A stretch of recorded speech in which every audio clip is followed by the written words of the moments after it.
नमस्कार, भारत मित्र लाइव में आप सभी का स्वागत है। मैं हूं आपके साथ रवि मिश्रा। देश देशांतर में हम देखेंगे देश दुनिया से जुड़ी हुई खबरें, लेकिन उससे पहले देख लेते हैं हेडलाइंस। आज से अभिषेक बनर्जी का 3 दिवसीय गोवा दौरा।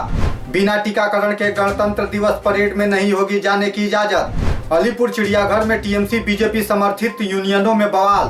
अंतर्राष्ट्रीय शिक्षा दिवस पर जगाई गई शिक्षा की अलख। भारत के टॉलेस्ट मैन हुए साइकिल पर सवार। इंदौर में ओमिक्रॉन के नए वेरिएंट BA.2 ने दी दस्तक और नहीं रहे चित्रकार वसीम कपूर। आइए देख लेते हैं खबरें विस्तार से। गोवा विधानसभा चुनाव को मात्र कुछ दिन ही रह गए हैं। ऐसे में पश्चिम बंगाल की सत्तारूढ़ पार्टी तृणमूल कांग्रेस ने गोवा में अपनी पूरी ताकत झोंक दी है। यहाँ तक कि पार्टी ने चुनाव प्रचार के लिए स्टार प्रचारकों की लिस्ट भी जारी कर दी है। इस बीच तृणमूल कांग्रेस के राष्ट्रीय महासचिव अभिषेक बनर्जी सोमवार से 3 दिवसीय दौरे पर हैं। वहीं इस दौरे पर रहकर सांगठनिक बैठक करेंगे। बता दें कि तृणमूल कांग्रेस पहले ही 2 बार उम्मीदवारों की सूची की घोषणा कर चुकी है। दिल्ली पुलिस ने सोमवार को उन लोगों के लिए दिशा निर्देश जारी किए हैं जो 26 जनवरी को राष्ट्रीय राजधानी में गणतंत्र दिवस परेड में शामिल होंगे। बताया गया है कि राजपथ पर होने वाले गणतंत्र दिवस समारोह में कोविड रोधी पूर्ण टीकाकरण करा चुके लोगों को ही शिरकत करने की इजाजत है। इसके अलावा 15 साल से कम उम्र के बच्चों को कार्यक्रम में आने की अनुमति नहीं है। कार्यक्रम के दौरान मास्क लगाने, एक दूसरे से दूरी बनाकर रखने समेत कोविड संबंधित सभी प्रोटोकॉल का पालन करना होगा। आने वाले मेहमानों से आग्रह किया गया है कि वे अपना वैक्सीनेशन सर्टिफिकेट साथ लेकर आएं। अलीपुर चिड़ियाघर में तृणमूल और बीजेपी समर्थित यूनियनों के बीच दखल को लेकर तब बवाल मचा जब चिड़ियाघर में बीजेपी के झंडे को टीएमसी समर्थकों ने उखाड़ फेंका और अपना झंडा वहां गाड़ दिया।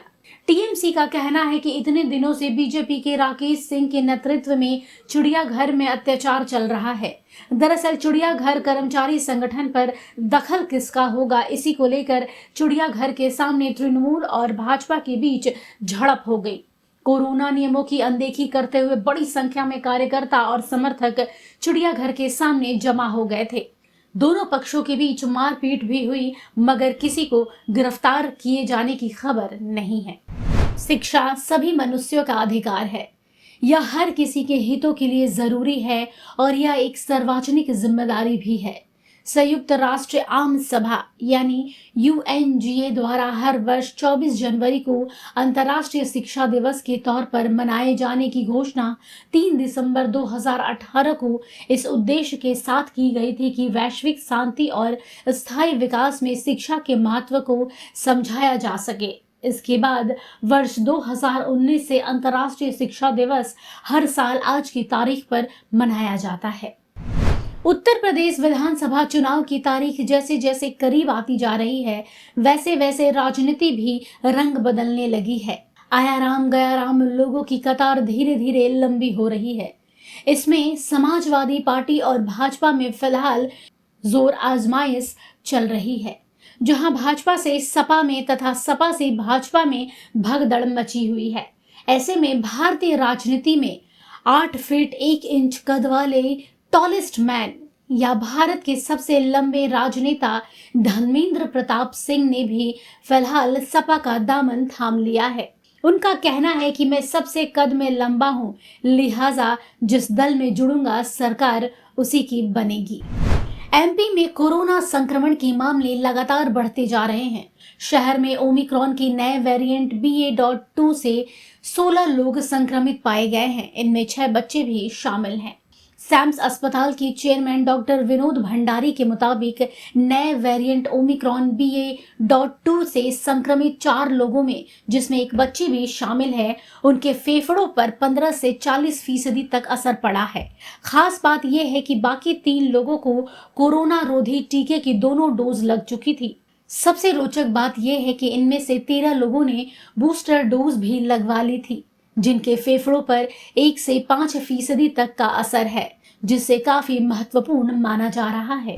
जाने माने चित्रकार वसीम कपूर ने 70 वर्ष की उम्र में इस दुनिया को अलविदा कह दिया। बताया जा रहा है कि वसीम कपूर काफी दिनों से बीमार चल रहे थे। आज यानी 24 जनवरी की सुबह अपने ही निवास स्थान पर उन्होंने आखिरी सांस ली। ज्ञात रहे कि कई सामाजिक व सांस्कृतिक संगठनों से जुड़े रहे वसीम का कथित तौर पर ब्रेन स्ट्रोक से निधन हुआ है। उनकी मौत से सांस्कृतिक जगत में शोक की लहर फैल गई है। फिलहाल इस बुलेटिन में इतना ही, हमें दीजिए इजाजत, नमस्कार। अगर आपको हमारा ये वीडियो अच्छा लगा तो इसे लाइक करें, शेयर करें और हाँ, सब्सक्राइब करना ना भूलें।